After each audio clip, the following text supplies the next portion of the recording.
and it's so fragile. And Yep. funnily enough, I literally had this exact conversation with my little cousin. He always calls me now and he always like asks me things about finance because he's always trying to, learn more. He's on six figures, right? He's 24 years old and he still feels like, wow, where can I go? What can I do? I'm trying to save. I've saved like 50K at 24 years old, which is very good. He's done well. But then property prices has gone up 100K that year. So it's like, what do I do?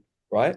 And so that's why it's really important to really have a hard asset because, as you said, you've seen those graphs, I'm sure, where as soon as gold stopped being pegged to the US dollar, just the value of everything just exploded, whereas our wages just pretty much stayed the same. And 100%. it's essentially the same thing in literally every industry. And every industry is finding these crazy extremes, whereas something like property, it's essentially not guaranteed success, but people need to live in these properties. There's not something that needs to get wiped out. And it's something that has an intrinsic value. That's a word that's not really being used as much when people are investing, Mhm. something with actual intrinsic value. Like, for example, cryptos, yeah, you're going to make money, right? You're going to make money and even in shares, day trading I as make well, you're money going in to make, Filecoin.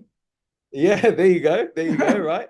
But then you see someone like, Donald Trump will announce, I'm going to buy Tesla now, and then everyone's going to start buying Teslas. And then you start, like, you can do all these things, but when you get something into research and you really look into deep into something like property, like something that's really shown and proven to be successful, and something that is not really have something that competes against it, right? Mhm. Like, for example, with property, there's nothing else that can beat property. You need a house to live on. Whereas if you've got a business, every business changes. For example, a buyer's agent maybe 10 years ago wasn't as important as it is now, but now a buyer's agent is so critical because there's just so much like competitive information out there that you need to select the right thing.